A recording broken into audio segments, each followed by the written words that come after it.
El exilio fue la mayor crisis para el pueblo de Dios durante el período del Antiguo Testamento. De hecho, cuando examinamos la historia del Antiguo Testamento, tendemos a dividirla en sus diversas partes y hablamos del periodo preexílico y el periodo post-exílico. De modo que, en cierto sentido, nuestra comprensión de la historia del Antiguo Testamento se define en el contexto del exilio. Bienvenido una vez más a Renovando tu Mente con el Dr. R.C. Sproul. Hoy presentamos el capítulo 21 en esta amplia serie de 57 programas de enseñanza bíblica profunda que hemos titulado Del polvo a la gloria. En el episodio anterior, analizamos la vida y el mensaje del profeta Jeremías al encomendársele la difícil tarea de anunciar el juicio de Dios sobre su pueblo y la ciudad de Jerusalén. Por culpa de la desobediencia e idolatría, Dios retiró su mano de protección y el pueblo de Israel cayó presa fácil de sus enemigos. Parecía ser el fin del reino de Dios y el fracaso del pacto de Dios con los patriarcas. En el día de hoy nos remontaremos a través de la historia para analizar los acontecimientos que condujeron a la caída de Jerusalén y el comienzo del exilio. Pasemos de nuevo al salón de clases a escuchar al Dr. R.C. Sproul en la voz de Pepe Mendoza. Cuando vemos la historia del Antiguo Testamento, nos damos cuenta que el tiempo que está documentado en la Biblia no es el de un caudal ininterrumpido de paz, unidad y estabilidad, sino que hay grandes crisis que se presentan y hay de tiempo en tiempo en que vemos una pausa en la secuencia de la historia. Lo más significativo, por supuesto, es el exilio. De hecho, cuando examinamos la historia del Antiguo Testamento, tendemos a dividirla en sus diversas partes y hablamos del periodo preexílico y el periodo postexílico. De modo que, en cierto sentido, nuestra comprensión de la historia del Antiguo Testamento se define en el contexto del exilio. Hemos visto que el reino del norte cayó en el año 722, cuando fue conquistado por los asirios, y el reino del sur no cae por completo sino hasta el año 586 a.C. Ahora bien, entre el año 722 y el año 586 hay un periodo de volatilidad extrema. Ahora, recuerden que cuando empezamos nuestro panorama general del Antiguo Testamento hablamos sobre la importancia geopolítica estratégica de Palestina, que ahí a la orilla del mar Mediterráneo, en la media luna fértil, está esta pequeña nación que funcionaba como un puente de tierra entre tres continentes, Asia, Europa y África. Y el diminuto Israel se convirtió en un balón de fútbol político en esos siglos, los siglos 8 y 7 a.C., porque las grandes potencias mundiales de la época estaban luchando entre sí por el dominio, y esas potencias mundiales incluían a los asirios, los sirios, los egipcios,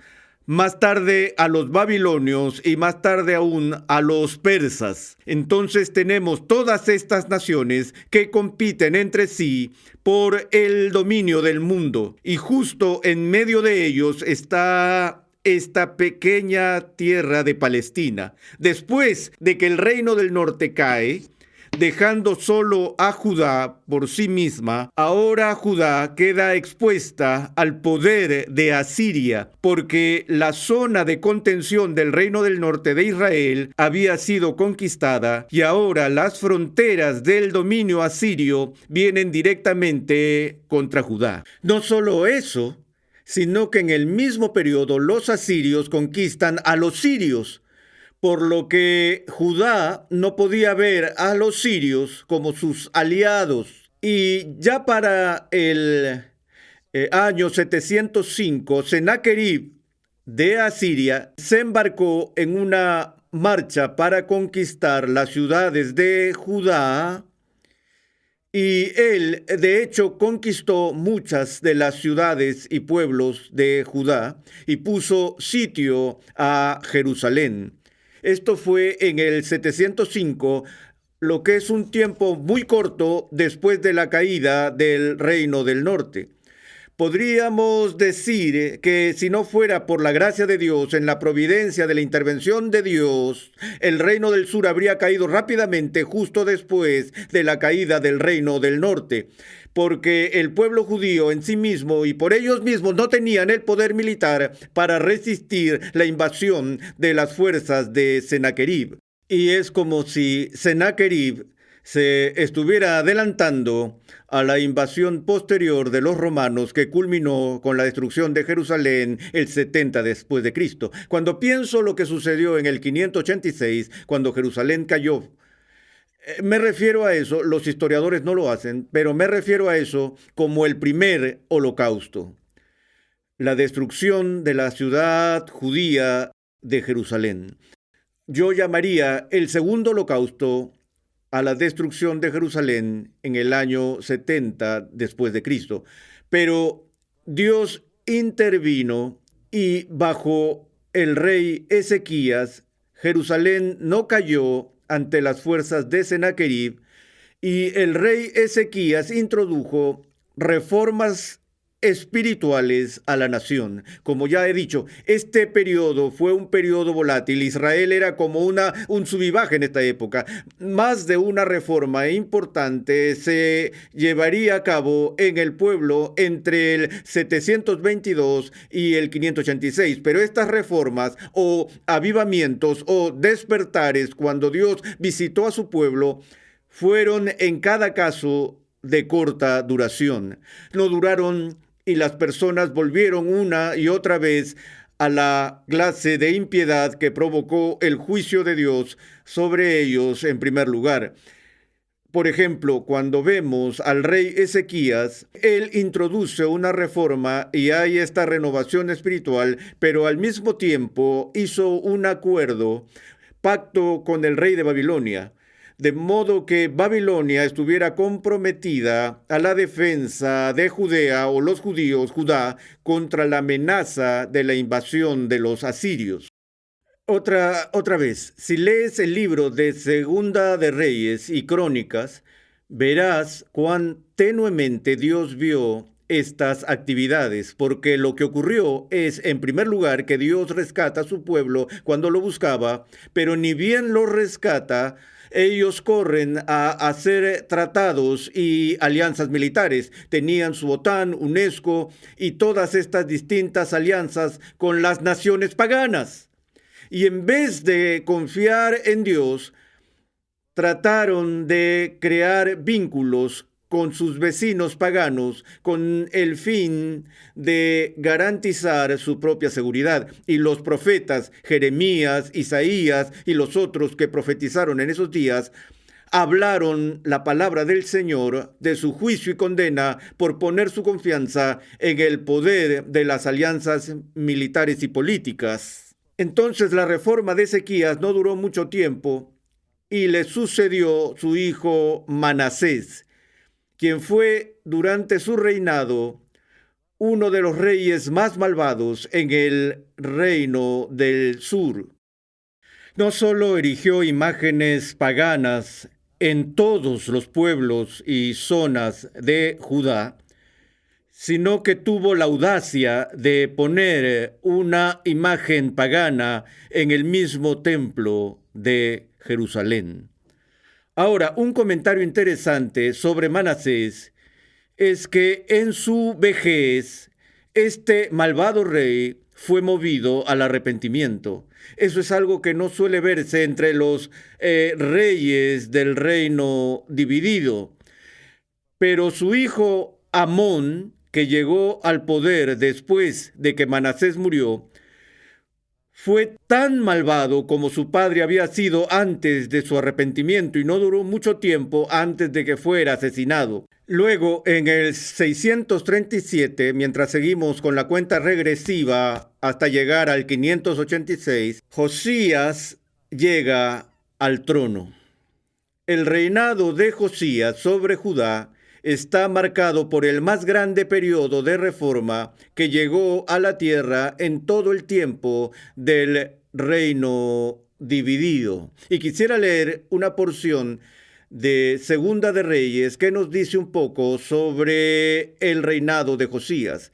El capítulo 22 de Segunda de Reyes empieza con la siguiente nota. Josías tenía 8 años cuando comenzó a reinar y reinó 31 años en Jerusalén. Y se nos dice en el versículo 2 que hizo lo recto ante los ojos del Señor y anduvo en todo el camino de su padre David. No se apartó ni a la derecha ni a la izquierda.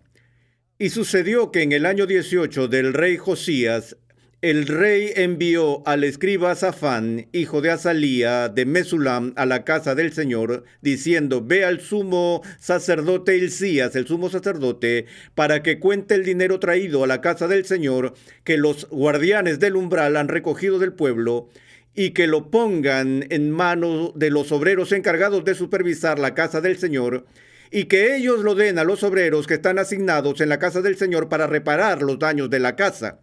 ¿Ven lo que está pasando aquí?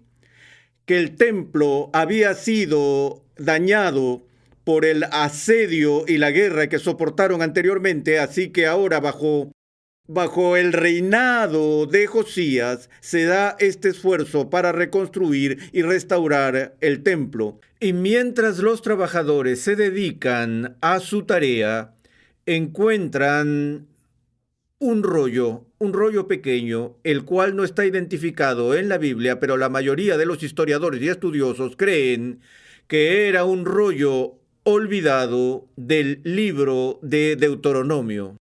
Todo lo que la Biblia nos dice es que bajo el reinado de Josías se encontró un libro de la ley entre los escombros de una sección del templo que estaba en reparación. Y así, quienes lo encuentran se lo dan al sumo sacerdote, quien se lo da al escriba, y finalmente el libro es llevado al rey. Y leemos en el versículo 11 del capítulo 22, y sucedió que cuando el rey oyó las palabras del libro de la ley, rasgó sus vestidos. Entonces el rey ordenó al sacerdote Hilcías, a Ahicam, hijo de Safán, a Acbor, hijo de Micaías, al escriba Safán, y a Asaías, siervo del rey, diciendo: id y consultad al Señor por mí, por el pueblo y por todo Judá, acerca de las palabras de este libro que se ha encontrado.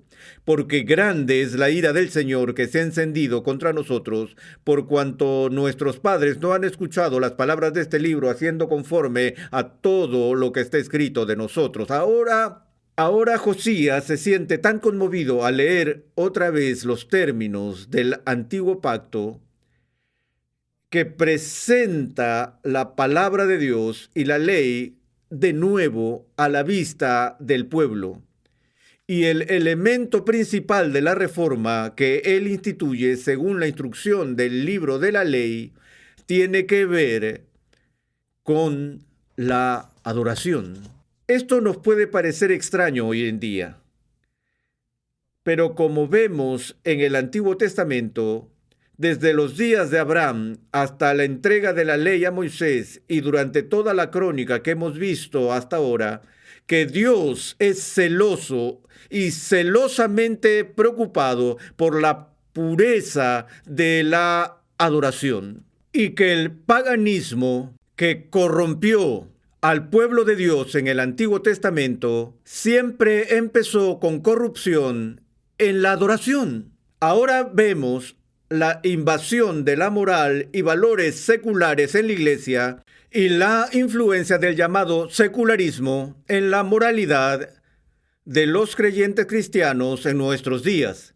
Pero en un sentido muy real, el colapso o la degeneración de la conducta, de la moral, se desprende de un colapso anterior de la verdadera adoración. Y dudo, francamente, si la Iglesia de Cristo alguna vez ha sido más arrogante acerca de la dimensión solemne de la adoración correcta en la presencia de Dios de lo que es hoy. Y eso me aterroriza.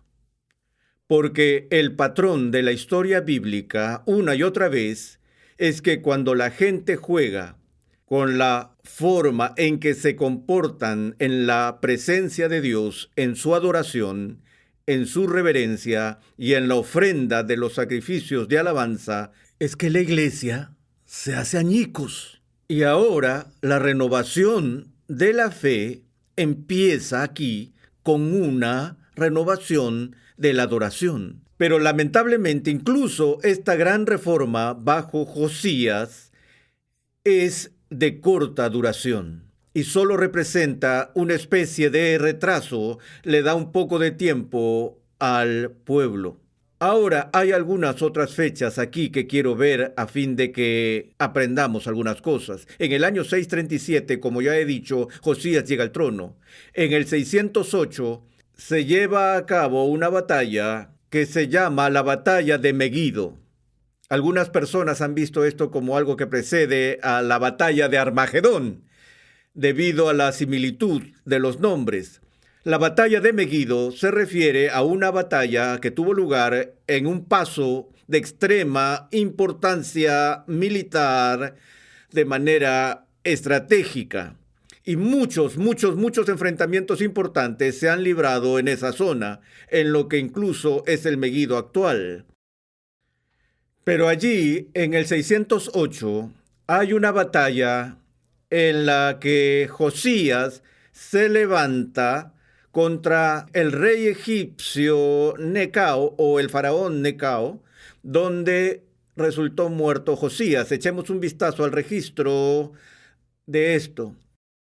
En Segunda de Crónicas, capítulo 35, leemos: después de todo esto, cuando Josías había reparado el templo, Necao, rey de Egipto, subió para combatir en Carquemis, junto al Éufrates, y Josías salió para enfrentarse a él.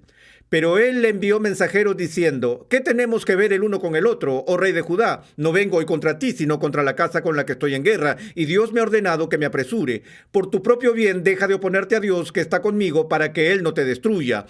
Aquí está el faraón egipcio diciéndole a Josías: Dios me dijo que no pelee contra ti. ¿Por qué estás aquí? Sal del camino. Solo estoy pasando. Sin embargo, Josías no quiso retirarse de él, sino que se disfrazó para combatir contra él. Tampoco escuchó las palabras de Necao que venían de boca de Dios, sino que vino a entablar batalla en la llanura de Megido. Y los arqueros hirieron al rey Josías, y el rey dijo a sus siervos: llévenme, porque estoy gravemente herido. Sus siervos lo sacaron del carro y lo llevaron en el segundo carro que él tenía y lo trajeron a Jerusalén, donde murió y fue sepultado en los sepulcros de sus padres. Y todo Judá y Jerusalén hicieron duelo por Josías. Y escucha esto: Jeremías también se lamentó por Josías. Tenemos que poner esto bajo su punto de vista. Jeremías estaba encantado de ver al menos la breve reforma que ocurrió durante su ministerio profético bajo el liderazgo de Josías. Pero ahora Josías muere y su reino, se supone que su reinado pasará a Joacás. Pero este faraón conquistador Necao depone a Joacás y lo sustituye con Joacim. Y Joacim es malo. De hecho, él se destaca por quemar uno de los rollos de Jeremías para mostrar su desprecio por los juicios proféticos traídos por Jeremías. En el 605, estoy quedándome sin espacio en la pizarra y voy a tener que poner el 586 un poco más abajo. En el 605 tenemos lo que se llama la batalla de Carquemis. Esta es una batalla entre los babilonios bajo Nabucodonosor y los egipcios bajo el faraón Necao. Y en esta batalla que se lleva a cabo en lo que al menos había sido suelo judío, se ve la victoria de Nabucodonosor y los babilonios como parte del botín de su victoria sobre los egipcios. Los toman como esclavos, así como algunos del pueblo judío, y en el 605 se da la primera etapa, por así decirlo, del exilio, puesto que ahora algunos de los judíos capturados son llevados a Babilonia. Y entre los que son llevados en esta primera deportación, había un joven llamado Daniel, y escucharemos sobre Daniel más adelante. Luego, en el 597, Joaquín, a diferencia de Joacim, fue deportado junto con los nobles, artesanos y un gran grupo de la élite. Y eso fue lo que sucedió en el exilio, que la gente pobre y los campesinos se quedaron atrás, pero la crema innata del pueblo judío fue llevada a la cautividad. Y en esa deportación, en el 597, fue incluido el profeta Ezequiel. Así que ahora, en el 597, Daniel y Ezequiel están cautivos en Babilonia. Finalmente, el rey Sedequías llega al trono y él es el último rey y gobierna básicamente como un rey vasallo de Nabucodonosor y de los babilonios. Esta era la costumbre en aquellos días. Cuando un rey conquistaba una nación, se llevaba el botín y todo lo que quería, y luego él dejaría que el monarca que había sobrevivido fuera su rey vasallo. Y mientras el hombre se comportara y pagara el tributo y siguiera las reglas, podría seguir existiendo como el rey. Y este fue el caso de Sedequías, hasta que Sedequías empieza a sentirse confiado y se levanta en rebelión contra el rey. Y así Nabucodonosor marcha contra Jerusalén, y esto nos queda registrado en el capítulo 25 del segundo libro de Reyes. Y aconteció que en el 9º año de su reinado, en el 10º mes, el día 10 del mes, vino Nabucodonosor, rey de Babilonia, él y todo su ejército, contra Jerusalén, acampó contra ella y construyó un muro de asedio alrededor de ella. Verso 4. Y al ser abierta una brecha en la ciudad, todos los hombres de guerra huyeron de noche por el camino de la puerta entre las dos murallas.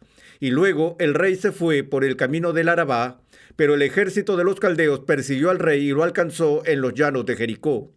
Entonces capturaron al rey y lo trajeron al rey de Babilonia en Ribla, y éste lo sentenció. Y degollaron a los hijos de Sedequías en su presencia, y a Sedequías le sacó los ojos, lo ató con cadenas de bronce y lo llevó a Babilonia. Y así el último rey sobreviviente de Judá, después de que lo último que vieron sus ojos fue el asesinato de su familia, ahora es llevado en cadenas, ciego, como el prisionero del rey de Babilonia, y Jerusalén ha caído. Desde el 586 al 536, los judíos permanecieron en el exilio, cautivos en Babilonia, y no volverían hasta que los babilonios fueran derrotados por los persas. Y bajo un decreto del rey Ciro, 50,000 judíos en el año 536 regresaron para reconstruir su país.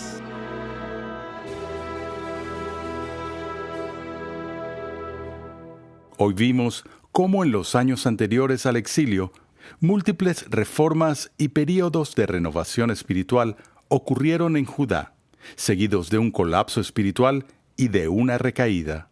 Un profeta tras otro vino al pueblo advirtiéndoles de la destrucción venidera, pero el pueblo no escuchó.